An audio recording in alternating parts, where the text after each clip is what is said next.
বিসমিল্লাহির রহমানির রহিম। আসসালামু আলাইকুম ওয়া রাহমাতুল্লাহি ওয়া বারাকাতুহু। আশা করি সকলে কুশলে আছেন। আজকে যে বিষয়টা নিয়ে কথা বলবো সেটা হলো dangerous kitchen items and dangerous for hormonal health. রান্নাঘরে খুবই প্রয়োজন হলেও কিছু জিনিস আমরা রাখি যা শরীরের হরমোনের উপর প্রভাব ফেলতে পারে।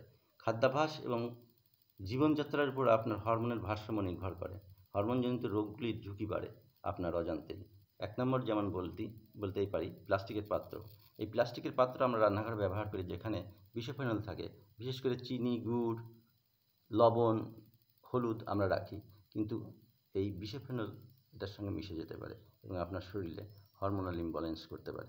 কাজেই এটা সরিয়ে কাঁচ বা স্টেনলেস স্টিলের পাত্র আমাদের ব্যবহার করা উচিত।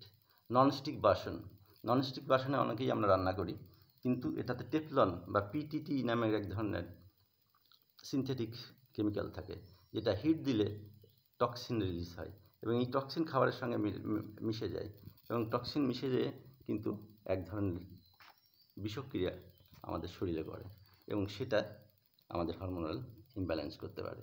তাই ননস্টিক বাসনে রান্নার সময় খুব সাবধান এবং এটার পরিবর্তে ঢালাই লোহা বা স্টেনলেস স্টিল ব্যবহার করা উচিত। আর হলো রিফাইন্ড অয়েল। বাজারে যত ধরনের রিফাইন্ড অয়েল পাওয়া যায় সবই কিন্তু বিষাক্ত এবং আপনার শরীরের হরমোনাল ইমব্যালেন্স করার জন্য দায়ী এবং এই জন্য আমাদের দেশে ২ কোটি মানুষ হাইপার টেনশনে ভোগে। এই তেলে বিএইচএ এবং বিএসটি নামের ২টি সিনথেটিক কেমিক্যাল ইউজ করা হয় এর সেলফ লাইফ বাড়ানোর জন্য এবং এই সেলফ লাইফ বাড়ানোর এই কেমিক্যালসগুলি আমাদের শরীরে খাবারের সঙ্গে প্রবেশ করে এবং সেটা কিন্তু আমাদের শরীরে গিয়ে হরমোনাল ইমব্যালেন্স করে এবং ফ্রি রেডিক্যাল দেয়। এই ফ্রি রেডিক্যাল কিন্তু এক্সেসিভ ফ্রি রেডিক্যাল কিন্তু আমাদের ক্যান্সারের ১ নম্বর কারণ। কাজেই আপনারা প্রেসড অয়েল বা ঘানির তেল, ঘানির সরিষার তেল, ঘানির তিলের তেল ইত্যাদি খেতে পারেন, যেটা আপনার শরীরের জন্য 100% সেফ। আর তারপর হলো টি ব্যাগের ভিতরে নাইলন থাকে এবং মাইক্রোপ্লাস্টিক থাকে।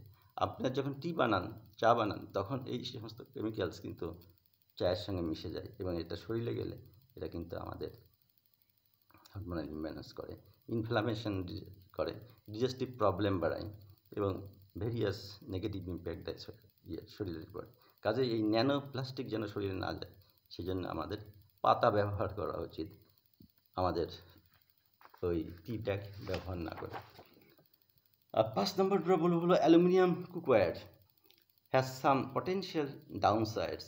Aluminium can react with acidic and alkaline foods এবং এটা কিন্তু আমাদের মেটালিক টেস্ট দিতে পারে, altering the flavour of the dish, may cause neurological disorder এবং কিডনি ইস্যুস।